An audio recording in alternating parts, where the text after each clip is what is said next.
Welcome to the CurbTalks Podcast. We on the Curve Day Bar. Stand up, stretch it. Let's get straight to it. Yes, sir. The CurbTalks Podcast is back. We are here with another episode, Season 5, Episode 6. I'm talking Season 5 now. I'm jumping forward. We Season 3. Season 4? Episode 6. Season 3. But we got a special guest here. Go ahead and introduce yourself, bro. Yeah, Fat Mike, or is Michael. Nice to meet you, bro. We got a live audience with us. Introduce yourselves. When I'm studying or traveling. All right, so I know they call you Fat Mike, but you look pretty slim today, my boy. You working out, you in the gym, you know what I'm saying? Yeah, it's just a lifelong nickname. I do be wondering, like, whenever you have like, friends, they like Fat Mike or Fat Son, but then when they slim down, it's like, you still call them fat? Or like, you disrespecting them? Or it's like, what do you say? I gotta stick with it, bro. So, But Slim Mike, you don't like Slim Mike? Nah, Not so Fat Mike. Not so Fat Mike. I don't got the same So, like, what made you, like... So, when you first started, like, did you give yourself a nickname? Or was it, like, people just like... Yeah, it was just a nickname I gave myself at the time. So, But now we here, like, we just appreciate you coming out. But, I mean... It's a pleasure to be here, man. I'm grateful. We got Royce here, so... We got your book right there. That's the second one. The second volume. Second book chosen. So, tell us about, like, what made you even start getting into writing? What made you start? I mean, I told the story a lot.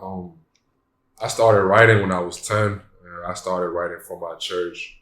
So, I guess, like, when I seen how people react to my writing, it gave me, like, motivation to keep going. So that was when I found out that, you know, I had a talent. I could put words together. You know, I could write poems that actually, you know, really catch people's attention. So that's how I initially started writing. Was it poems you was mostly writing at first? Yeah. I've always, like, that's, like, what I'm really good at, poems. I ain't really try to experience nothing else, but yeah. It's always been poems, though. You try to write songs? Never? Nah. I feel like I could, but keep it real, I haven't done it yet. Yeah, because Tupac did poems and he turned poems into rap. Because I know, like, most rappers start off as poets and then transition. So, I mean, before the year, bro, I probably thought about it. Song. I know you had thought about it. Yeah, so we'll see. So, I know, like, I used to actually enjoy English, like, when I was a kid. English was my favorite drink, and I used to, like, read books and all that. Yeah. That was before I liked rap. But, I remember I used to write poems, so I wasn't writing I wasn't writing no books, nothing. I was writing, like, limericks. I was just sitting on my mom's computer, just writing limericks and haikus and all that. Like, it was just interesting to me. So, like, what made you realize that you just had a way of words? Was it just something you put it down on paper and it's like, damn, this is fire? I feel like when I would read it out loud, just the way it would be flowing together, like, I can't lie to it for, like, the longest. I had lost my passion for it because I just thought, you know, it was just something I really wasn't good at anymore. But when I had found the motivation, and when I was reading aloud to people and people was really fucking with it, I think that's when I told myself, you know, I got a gift for words. So, yeah. I'm happy that you mentioned passion. Like, if you don't know, like, we've had this whole passion thing going on, like this whole podcast. So, what age were you when you found your passion for writing? 10.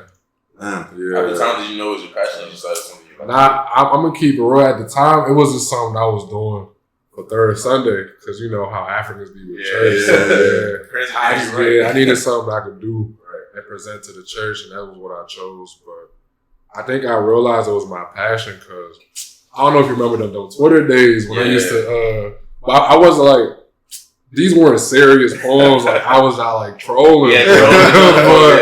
But even though I was trolling, I could still see that, like, you know, like, this actually sounds good, even though I'm not, so. Was it even when you was trolling, like, when people ever like, yo, that low key, like... Nah, like, people, like, cause I think I was like 15 at the time, and I was getting like 100, 200 retweets, and people was telling me, like, you know, they actually like it, but at the time, you know, I was like really immature, so I ain't really see it as something that was like a passion or something. Yeah. You're really blessed to be able to find your passion at the early age of 10. Yeah. It's like, we're still trying to find our passion. The fact that you find your passion like 10 years ago, like, that's you know, 200 retweets back in 2015. Yeah, back in 2015. It's crazy. I was feeling like, type shit. It was crazy numbers, bro. Yeah. So, like, so you got back into writing, like, what made you just be like, all right, I'm finally just about to get back into it? I had a lot of downtime in the summer when my semester had ended my junior year, and I had just found my love for writing again. That was COVID? Yeah, so then like I'll just be like, I'm gonna publish one day, but I was just bullshitting. Yeah. Like I wasn't really on man time for real. But yeah, I would say like June 2020. That was when like it first popped up in my head. But OT, I ain't even published until September 2021. Were you afraid to declare yourself as a poet? Like, oh yeah, for sure. Cause I mean, like to be transparent, to keep it real, I just feel like sometimes, like even though people won't directly say it, they might think poetry is like something that's boring, like roses are red, violets are blue. But like, you know, when people realize that, like, you know, like I've said this before, like everybody goes through some, you know, like can nobody say they've always had it easy? So I just find it as a way to express myself and relate with people. So, people gotta realize, like, you like rap, you like poetry. Yeah, exactly. Because I mean, like, rap is poetry. Yeah, so like a lot of people don't really look into that. But you know, I saw one of your poets. You know, we probably get a little deep into this, but Letter to My Father. Like, how much did your upbringing affect your poetry now? That's a great question, bro. I'm gonna keep it real. I feel like if I ain't go through shit, if I ain't had it hard, I wouldn't be into poetry because I really wouldn't have nothing to write about. So at the time, you know, being a young man coming up, you know, you just always ask, like, you know, why did this have to happen to me? Or, you know, why is my father not around? But you realize everything happens for a reason. You know, it's part of my testimony now. Things I can tell people. You know, I can just tell people that, like, you know, my relationship with my father wasn't the best, but, you know, it made me who I am today. It made me resilient. So, what impact did not having your father around, like, play into your life? Growing up faster. Because, like, you know, when your father's around, you can afford to fuck up because he gonna be there on my fault. I don't know if I can curse. Nah, you go ahead. So yeah, when your father's around, you can afford to make certain mistakes because you got a man who's been there before, who's done that. But but when he's not there, it's like you got to be more sharp. You know, you got to be more just fast, like on your feet for all. Just make stuff happen. So do you think you feel like an extra pressure to like just be there for your mom? Yeah, because. It's my mother and my two younger sisters, so feeling like, you know, I'm like the only dude in the house, and, you know, my father's not really there, so you just feel like, you know, you gotta do what you gotta do for your loved ones. So, yeah. But you still feel like you wouldn't like take anything back, like if you had to choose the same upbringing? I'm gonna keep it real. If I had to go back in time, I would want my father to be there, because it's just like, yeah, like it's a good thing to have a testimony to tell people, but I mean, as a young man, I shouldn't have been worried about that stuff. Like, I should have been able to just live my life like a normal young dude, but I wasn't able to. But like I said, everything does happen for a reason. Yeah. So was Letter to My Father, was that in your first book? Nah, that's in my second book. Okay. Yeah, my second book, this like my real, like I really, really worked on this one. So it's just like, I'm really excited for people to read it, but yeah, Letter to My Father is like the 7th poem in chapter 1. Yeah. So let's talk about your first book for a little bit, you know, in terms of getting into that headspace. Yeah. So where was your head at when you approached your book? I'm gonna be real. Like I said before, I was a little reluctant because I was just like, damn, I know my age mates don't be reading for real, so I don't want to feel like, I don't want to feel like I'm investing my money into a book that people are not going to read, but. If there's anything I really learned from my first book, it's all about how you market yourself. So, you know, if you believe you wrote something good, you wrote something relatable, people gonna read it. You know, so it's just like, and also something I've learned from my first book / poetry is, like I said, like everyone goes through something, mental health, especially in guys, and it's like also girls too. Everyone goes through something. So poetry is my way of expressing myself. So I'm over here thinking nobody gonna read it. This might be champ. You know, whole time people like, damn, I went through the same shit. You know, my dad wasn't around too, or I had it hard too. I was hustling too. So I mean, how does it make you feel though? Like when you see other people like sharing the same experiences you like. I can't lie, it's a great feeling because I feel like now, you know, I was reluctant, but now my writing is something that people are seeing and really relating to. So I think it also gives me more motivation to keep going. So, yeah. How many poems you got in your first book? 26, because it's in alphabetical order. So it says from A to Z, Osage's World. But I didn't know if people caught on. I thought it was obvious, but everybody definitely. Catch it, everybody. Yeah. So, like, explain more about the process, like, especially, like, when people say they won't write a book, like, it's usually like a novel or something like that. But, like, there's not too many books of poems. So, like, how did you try to, like, not only navigate that whole thing, trying to do something that people are really not doing, but, like, how did you try to approach it to make it seem like you can put the best effort out there? I mean, first, I had to do my research first because I didn't want to just hop in, be like, I'm writing a book. Yeah, so I guess I was looking for the best brands for self-published authors. So, and I had decided to go with Barnes & Noble Press. So I just did my research, things you can do, not only to produce the best book, but how to market yourself too. That's something I really learned, how to market yourself. Then sometimes I be feeling like maybe I'm posting about it too much, but I mean, if you put the work in, you got to keep talking about it because that's how people gonna really, fuck with you. Yeah, catch on. So there'll be some days I post about it. I probably wouldn't really get much replies, but you just got to keep posting. Yeah. So like one day it might be 2 replies, next day it might be 12, 13. Yeah. So I just told myself just put the work in and let it be known. But that's the most important thing though. Let it be known like I work my ass off to, produce something. I want people to fuck with it. So, I definitely be seeing those in the store. I be reading them joints, bro. So like when you say like when it comes to like marketing and things like that, like obviously it's different when you're marketing the book compared to like marketing like a song. A song, yeah, exactly. Like, it's harder. You try to just like you just post like a snippet, like what is your mind? So the first thing I did was like Barnes & Noble had sent me an email and they was like we went over your book, we reviewed it, and it's good to go. So I had posted that joint. So like I just wanted to build up hype because I didn't want to just post my book. Publish my book. Yeah. So Barnes & Noble had accepted it and I had posted it and I had a few people slide up. And I remember I made the pre-order available on Amazon. But that was the biggest surprise to me because I had just posted it just to post it, but then I had like 60, 65 people just add me on my story like, my boy got a pre-order. So that was when I first figured out that like, I'm making the right decision. Like, people really gonna fuck with what I'm doing. So, yeah. How do you try to like navigate when it comes to support, especially like in the DMV? How it is like. Yeah. Oh, that's a good question.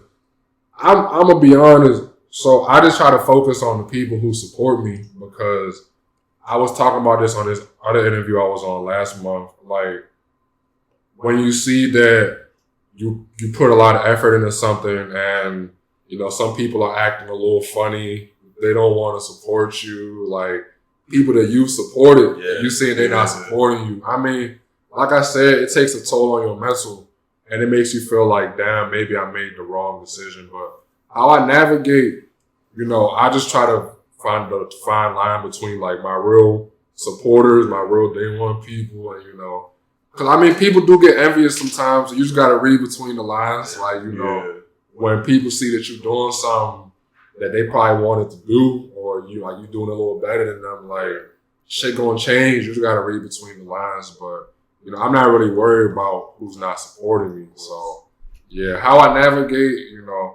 I just post my stuff. I just do what I do, and I believe the right people always support you, like 100% of the time. So you would say like your support system is very solid right now. Right now, yeah, I'm trying to grow it though. So yeah, it's definitely not easy to grow a support system. It's not. Yeah. It's actually not. Not be solid at it.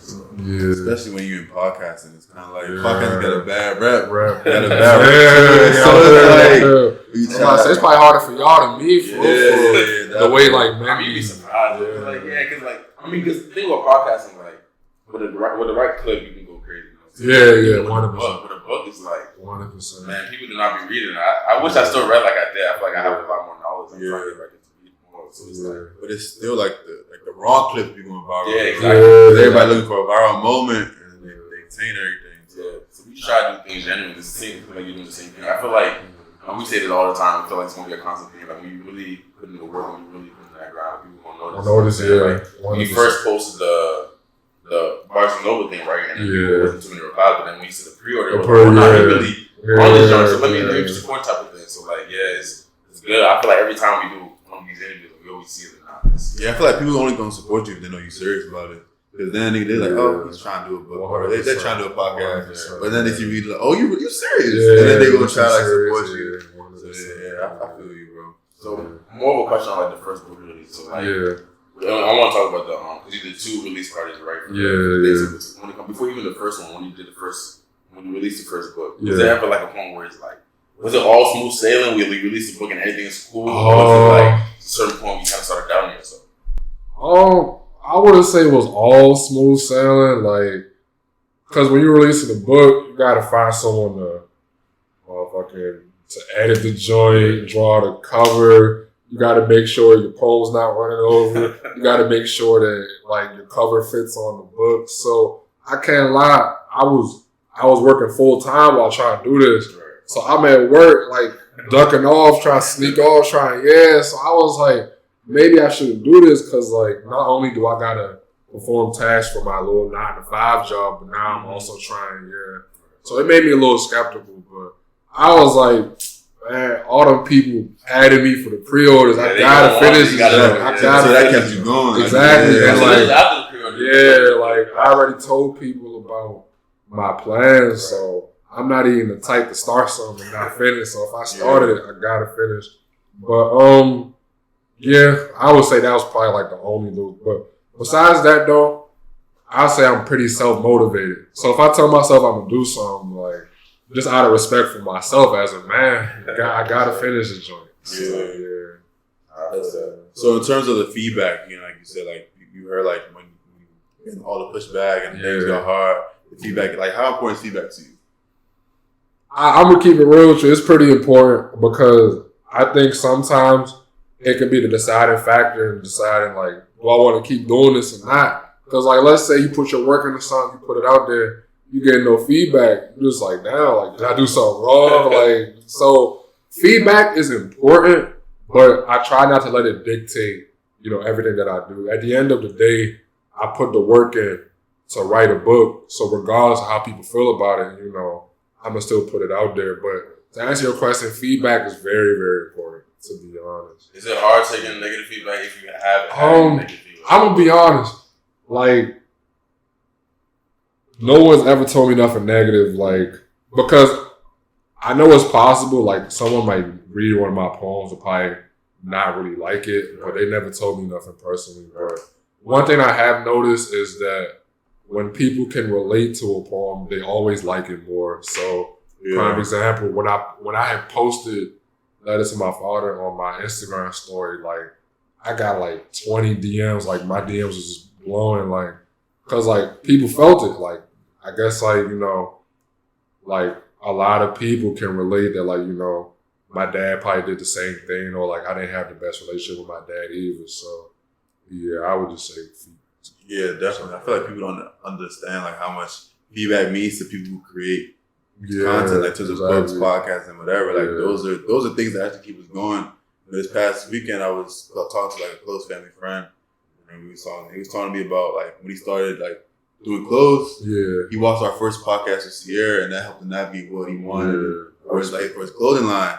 And I was like, damn, I forgot to tell you. And I'm like, damn, like we got that type of like impact on people and helping like positive, like helping putting positive things out there. A podcast host and putting positive things out there and getting it back is really important to us. And it's like, yeah, like we're really doing something good. It gives you motivated to keep moving forward. For sure. I definitely want to talk more about that, like just the impact that we have, because like you said, I feel like doing like this content thing, like I feel like just a lot of people started making content recently. Like it wasn't something that a lot of people started doing. Mm-hmm. So we knew like the YouTubers, they were doing that, but now we are taking ownership. We're doing it ourselves. Like, and I low-key think, I don't know what y'all think when it comes to like, I feel like it kind of brings us all together. Like you said that you posted about Letters to Your Father, and then people was like, nah, I felt that too. You're really bringing the whole community together, especially in the Black community. In the DMV, like people do not be together. You know what I'm saying? So it's like, for sure, I think it's just like important. I'm glad that we all showing the results. We all seeing that like show love, people gonna show love back type of thing. Yeah.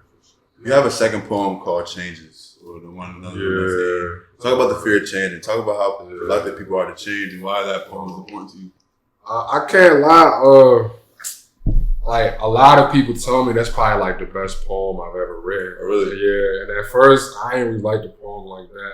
I thought it was like a filler poem for the beginning of my book. But like when I really went back and read it word for word, I was like, I guess I see it. I guess I see why y'all like it so much. But I think that's the most relatable poem in my first book because it was just very true. I was like really, really afraid of change. And like, you know, like, and I believe in the poem I talked about familiarity. Like people just don't like changing and taking that next step. So changes, it was an important poem to me because I feel like everyone could relate to that. Like you're just so used to doing something, like, you know, like people don't want to take that next step or step out their comfort zone to be more exact. Like, so yeah, I guess that poem really hit deep to everybody. And I had even submitted the poem to this poetry contest and like they had really liked it. So they was like, it was moving on to the second round. So I was like, if the white people messing with it, like, it gotta hit different. How many poetry contests or contests like that do you do? That was my first one. First one, yeah. At least since I started taking it serious again, that was my first one. So in terms of, I feel like that would be good for you in terms of like outreach. Like what do you have in terms of outreach to help like get your books out? In terms of marketing, what do you do? So like the main difference between my first and second book.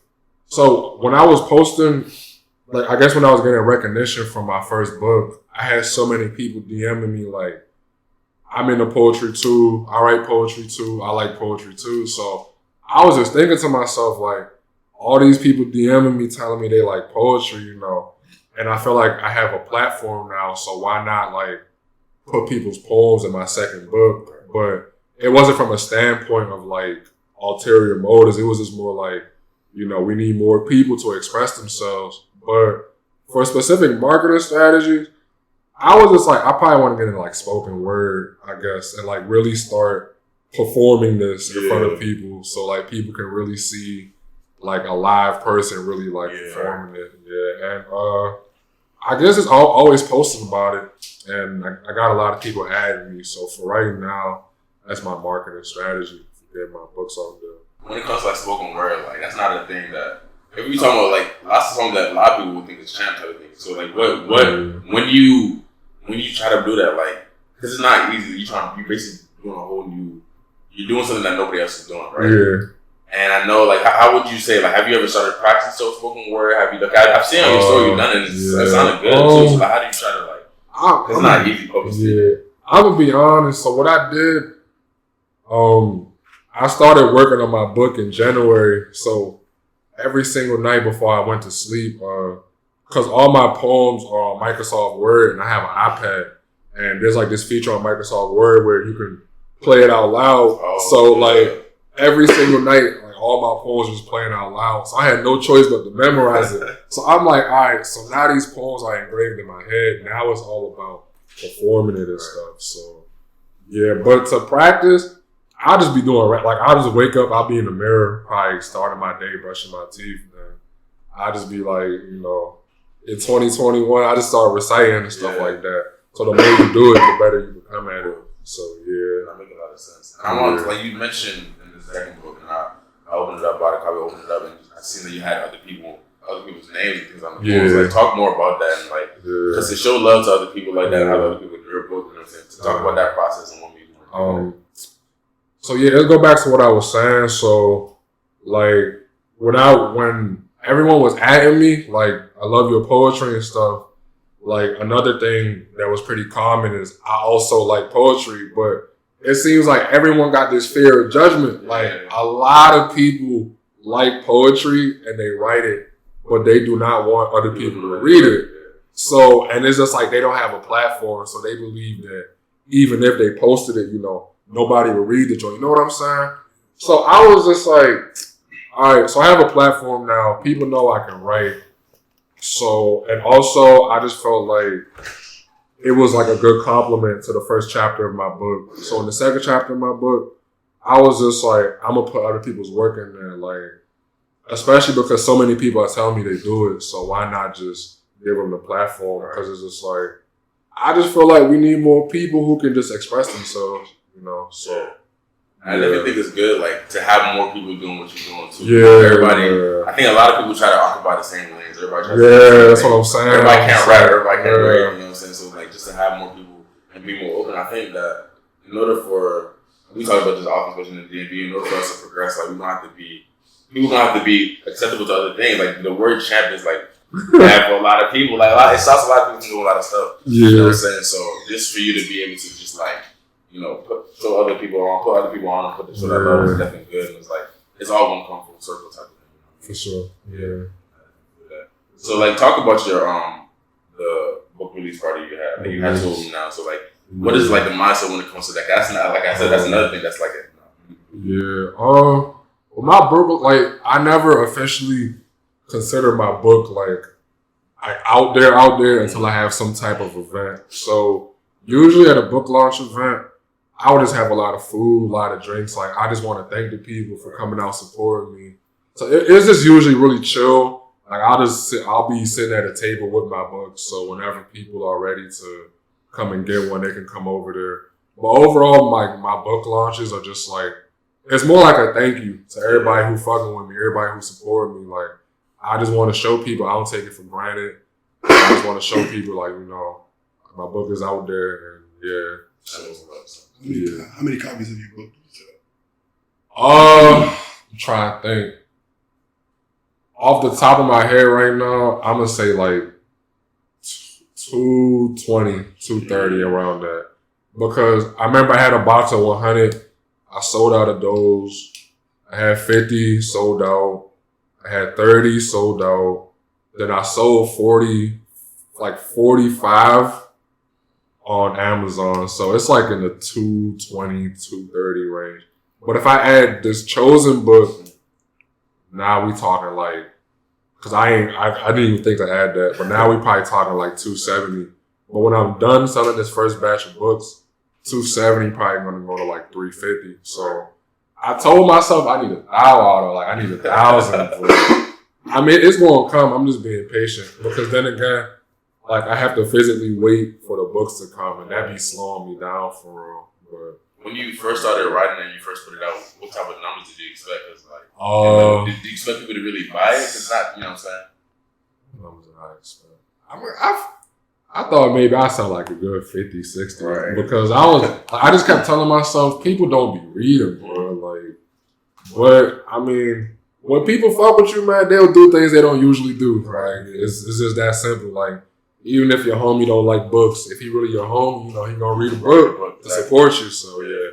But to answer your question more specifically, right now, I'm gonna say like 270. Right. So yeah. And would you say like what before we even get into like your goals and things like that, like when I want to talk more specifically about when it comes to like the poems, like your whole process of writing them. Like you said, like you like to make poems that people can relate to, things like that. What is your process when it comes to writing a poem? Do you wake up, you're like, oh, I'm about to write around this, or like how do you try to like what's your process?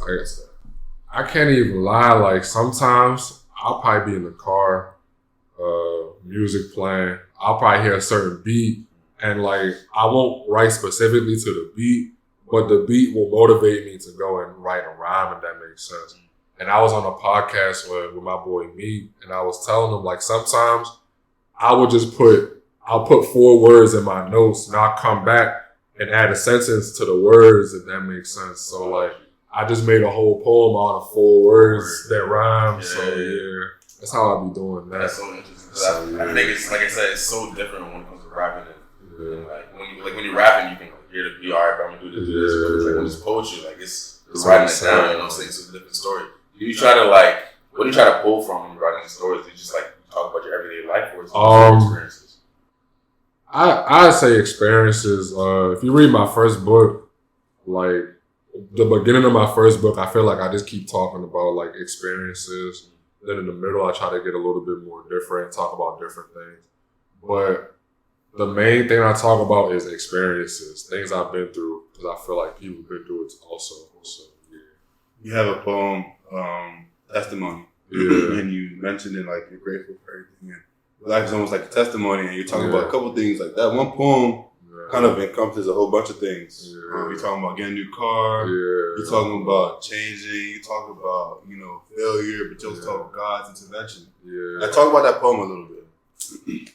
I can't lie, like, I be telling everybody that's my favorite poem for real. Of all time, that's your favorite. Actually, that's hard to say, but in my first book, I would always tell people that's my favorite poem. But in testimony, like I had just started it off like in 2021. I bought a 2021 and got it in my name. I didn't even have a ring, but I was married to the game. I started moving smarter. I had no choice but to work harder. Realized I was chosen and decided to be an author. So like I'm really talking my shit. Like I'm telling people, like, like I had to get smart. You got to get wise. Like if you really want to level up and get to that next level, like you really do got to get smarter for it. You got to learn from experiences. And I feel like, in my opinion, the second stanza hit me the most because I was just like, a year prior, I was lost and took loss after loss, being a slave to temptations, and it came at a cost. Now my vision's clear and it's only up from here. Not worried about my past because it's Wasabi's year. But in testimony, I'm just telling you.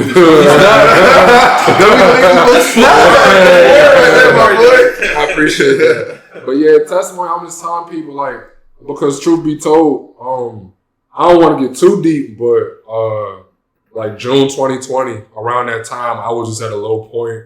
Like it just seemed like everything that could go wrong was going wrong. So in testimony, I was just reminding myself, like, a year ago, like shit was fucked up. Shit wasn't looking good for you, but you persevered. You thugged it out. So yeah, I think that's why that poem hit me so deep, and that's why it was my personal favorite. But yeah, in testimony, I'm just like telling myself, like, you an author. You realize you was chosen. You got smarter. You're going in the right path, basically. Right. Then, like, the last two lines, I was just like, I'm just not really used to winning because it's facts. I'm just not really used to winning. I'm not really used to things going my way. So, yeah. I like that poem because you talk about so many things. Like, one, it's like, each sentence is like its own thing. It's like one thing after another thing.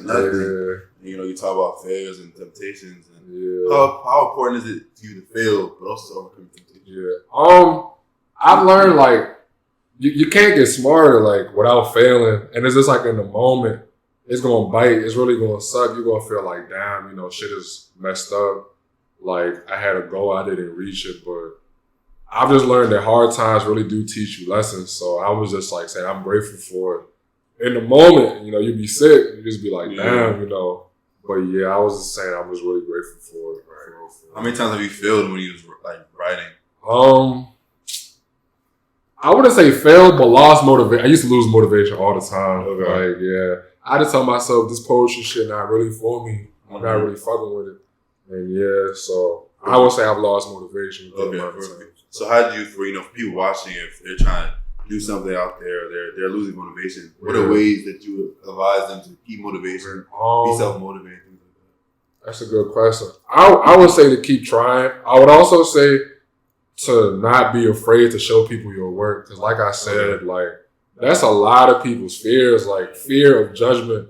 Like, I gave this girl a book a few weeks ago and she was telling me, like, I've always been in love with poetry, but I've always been afraid for people to read my work. So to anybody that want to take the next step, like, not even with poetry, just in general, you just got to step out your comfort zone. Like, and this goes back to the poem changes. Like, people are so in love with familiarity, People are so in love with, their comfort zone.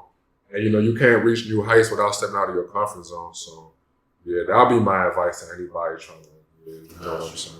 So, like, when it comes to the second book, Chosen, what made you, the title Chosen, what does it mean to you? What made you want to pick that as a title? Like, I'm going to be honest, I was trying to think of real tough book names.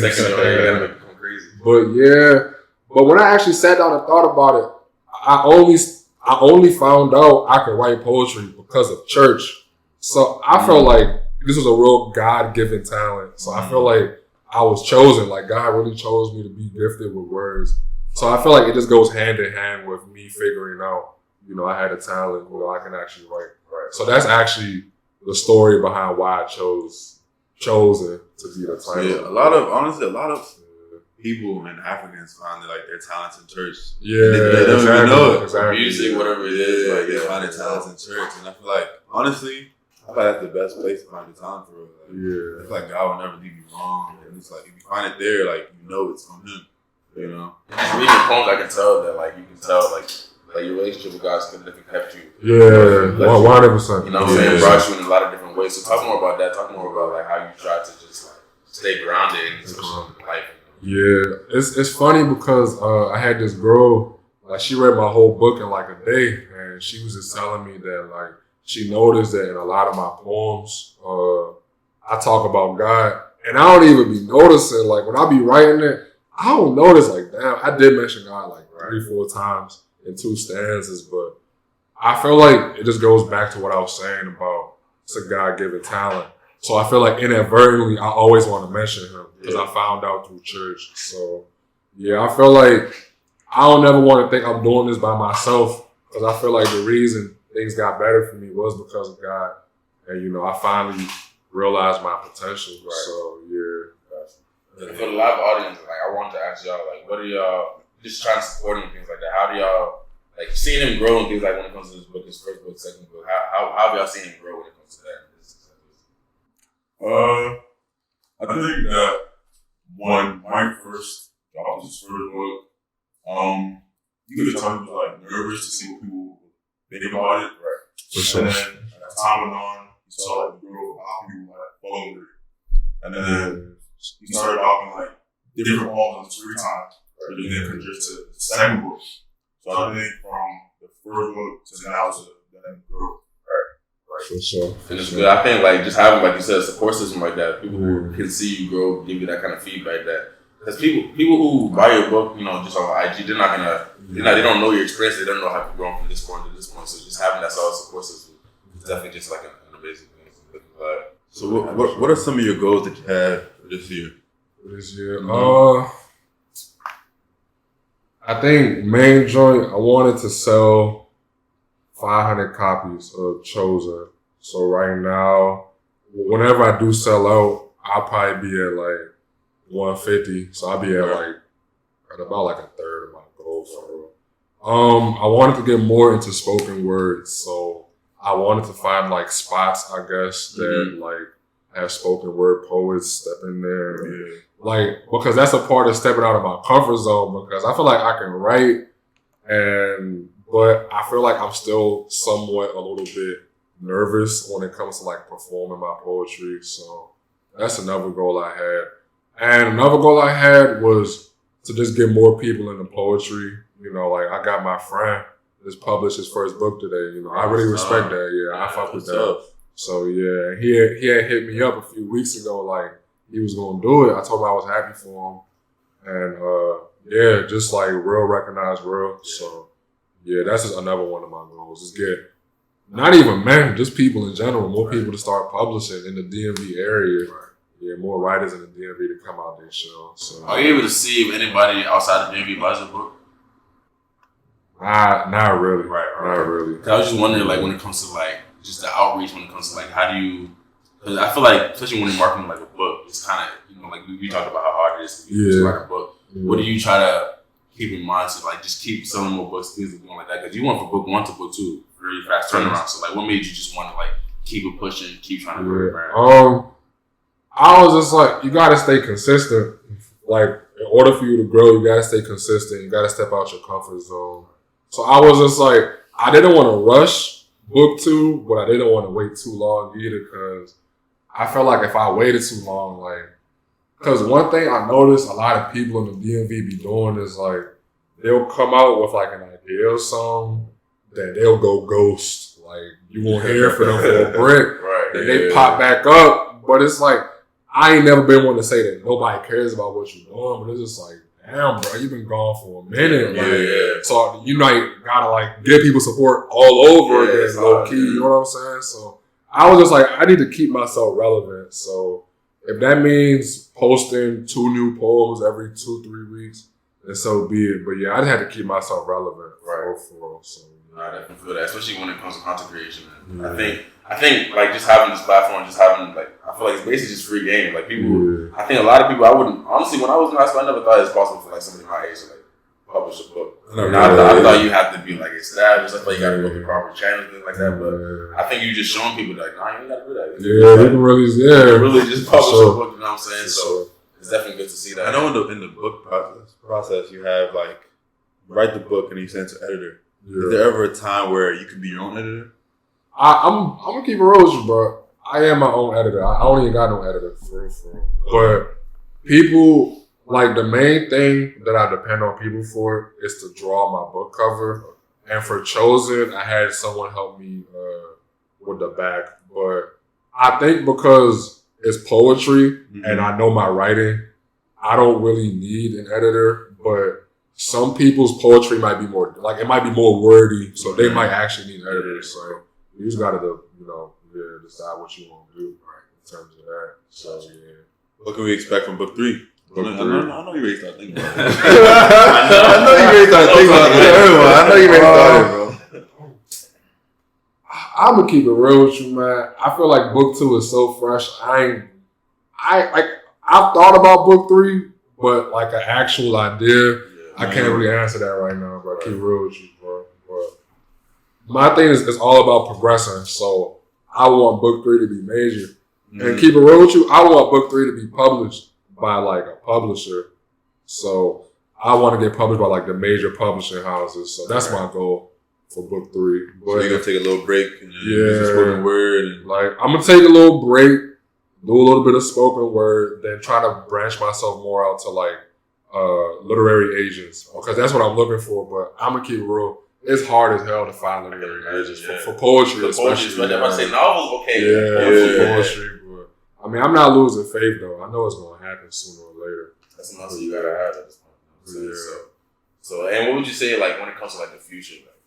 Like obviously you plan on having your career and what you're doing. Like how important is poetry gonna be in your future? Is this something you see yourself doing for a long time, or like what would you say when it comes to that? I want to say yeah. I mean, seeing how I've had an impact in such a little amount of time, I feel like I'd be a fool to just abandon it. But, I mean, I'm not gonna force it though. I'm gonna just play my hand how it's dealt. So I feel like I want to publish more books. I want to do more spoken word. I want to make more videos because, to be completely honest with you guys, I feel like I have enough poetry in these 2 books for me to like really become like a major author, major poet for real. So I feel like I'm on the way. But I think poetry is gonna be a big it's already been a big part of my life, but I think it's gonna be like a really big part of my life. You ever think about trying to take your poetry to New York? That's what I'm trying to do for real, like, because I know the major publishing houses are in New York, but I know it's probably some more steps I got to take before I get to New York. But I mean, I'm gonna put the work in and just pray for the best, to be honest. So yeah. So in a lot of your poems, like I think, like you mentioned, family a lot. Like family is like a pretty big focus for you. Talk more about how important family has been for you, and like how has their support been throughout this whole time when you writing your books? It's been really important because, like I said, growing up, it was me, my mother, and my 2 sisters. So feeling like I always had to be that strong older sibling for my 2 sisters because my father wasn't around. And I'm gonna be honest, like if you read my poetry too, a lot of like something I talk about pretty often is how I doubted myself. I used to always doubt myself, and my mom was like super religious, really into Christ and stuff, and she would just tell me, I can do anything through Christ who gives me the strength. So family is really important because my mom believed in me and I didn't believe in myself. So that's why I feel like I really do owe it all to her. And, I feel like being that strong older brother made me resilient, taught me how to do certain things, how to get out of certain situations, and how to just be strong-minded because, you got 2 younger sisters looking after you. So, you can't, there's just certain things you can't do. That's why, I took school important, getting my money right, all that stuff, because, you gotta set an example for the people behind you. So, yeah. I know she was at your mom was at your first book release, right? Yeah. So how was just seeing her, how did that make you feel, just seeing her happy for you? Yeah. I mean, it's a great feeling, especially because she knows better than anyone else, how good I am in poetry. Right. And Like, she was the one telling everybody in church, like, my son can write. He's really good at it. So to be there at the book release, just talking to different people, her seeing, and, it's a good feeling. I wouldn't trade it for anything in the world. Yeah, I'm grateful, to say the least. So, yeah. I want to focus more on, like, right now we want to focus more on, like, more on your poetry. You have any, like, unreleased poems you like to share with us right now, bro?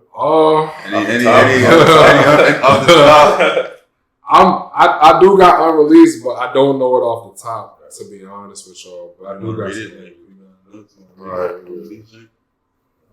Alright, I got you. Listen, man. CurbTalks Podcast, man. We give y'all. Heard it first. Exclusives. So. And like before you even like, did you the poem about Paul? Do you remember exactly the space you was in when you wrote it, or like, do you remember exactly the process for this one? I think I was just in the process of just realizing that I just want to keep making these, be consistent for. Give me a second. Wow. You can take your time, bro.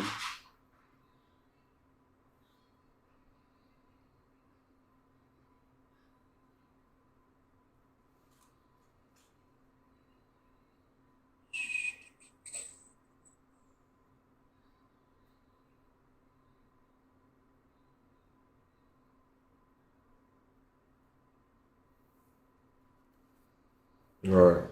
So this is unreleased because I ain't published it, but I think I had put it on my story though. So this joint is titled From the Heart.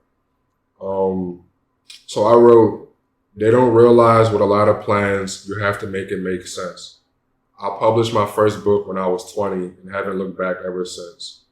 In an area where everything is called champ and it's cool to pretend to be what you're not, where people will still talk down on you even when you gave it all you got. Knowing that I'm still not in my prime, and that's the scary part. Going through trials and tribulations, where do I even start? The only thing they should be saying about Fat Mike is that he's really grinding. I got everything that I prayed for, so I guess it's perfect timing. It was just a little cool joint I had made.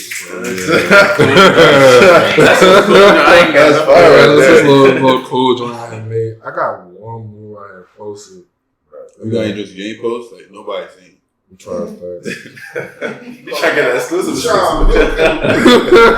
Alright, yeah, hold on. How about a joint?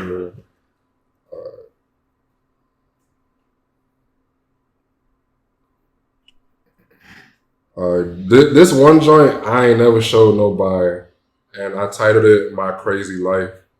So in this joint I wrote, my friend once asked me why I never respond when people talk bad on my name.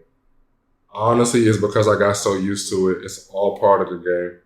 But I won't sit here and pretend like dick riding didn't used to drive me insane. I played my cards right, and I didn't have time to sit around and complain. I had to figure things out. My fault, I was talking too fast. I had to figure things out by myself. That's why success means so much to me. If another man has the same access that I do, then I don't want your company. I gave up on poetry for so long, but I knew one day I'd be back. Letting certain people take advantage of me. Until this day, I regret that. It's not crazy, man. Crazy. That's hard. Appreciate That's that. hard right there. I appreciate that. When it comes to like just hearing like what you're saying, like is it because obviously when it comes to writing poetry, like it's not like you're rapping. Usually when rappers they flexing, they talking and shit. But like with poetry, like you sometimes do ever feel messages like to like do like have some sort of message in their poem. You know what I'm saying? Because it's not poem. Like it's funny. They got the funny part, but it also has a message to it too. So I'm gonna be honest, like in Chosen, I got a few like one of my friends, she was reading all the poems I had in there, like, and I was even like I was telling my boys in the back too, like I got some poems that I read that like it's a message, like, like you can't fuck with me basically, bro. But I keep it humble though. But I do got some poems like that for real. So when y'all read, whenever y'all do read chapter 1, I would want y'all to read Chosen and Earned It. Like these are 2 poems more or less saying like, like I'm a real hustler for real, like I really get shit done. But it's not in a way of like I think I'm better than anyone else. But yeah, you just gotta read between the lines. So yeah. I don't know if you mentioned it, but did you mention your favorite poem in Chosen? Damn. That's hard. Your top 3? All right, top 3. I'm gonna say I got 35 poems in the first chapter, but if I had to choose 3, I'm gonna say happiness, peace of mind, and I want to say letter to my father, but yeah, I'm gonna say that letter to my father. Okay. Good. No, I'm definitely gonna tap. We definitely gonna tap into that. Yeah. So, you know, it's hard not to support someone like you when you see that you put it all into it. Appreciate it. You know what I'm saying? We see that you going hard at it, like you're doing things at a high quality. You know what I'm saying? So I appreciate it. We gotta support. We gotta show love. I think if we're gonna do something, we might as well do high quality. You know what I'm saying? Put your best foot forward. Like don't stop. Keep grinding forward. And I think another thing people gotta realize is really grind. Even with us, like, so even with the podcast, when we first started, it was like, you know, it was cool. We're doing our thing, but I think we have to like take it to a different direction. I think a lot of times people would just do it just to do it. You know what I'm saying? So what we try to do, and I think what you're doing too is just trying to like make sure we better put our best foot forward out there and like making sure that if we're gonna put out content, it's gonna be good content. Yeah. It's definitely good. I definitely hope we both keep grinding. So grinding, you know, vice versa. We get to a different level, we come back. You know what I'm saying? We see the status check. Status check. That's how to run about with the status check. We won't get too big. We'll be all right. Yeah, before we close out, who's one person that you would like to see on the show? My man Meek. If not Meek, Dave, because he just published his poetry book today. So that's another up and coming poet. So I mean, I want people to fuck with his stuff, and you know, I'm all about, you know, supporting people, putting people on. So I want y'all to get him on here. I have him talk about his poetry journey, but Meek, that's my boy though.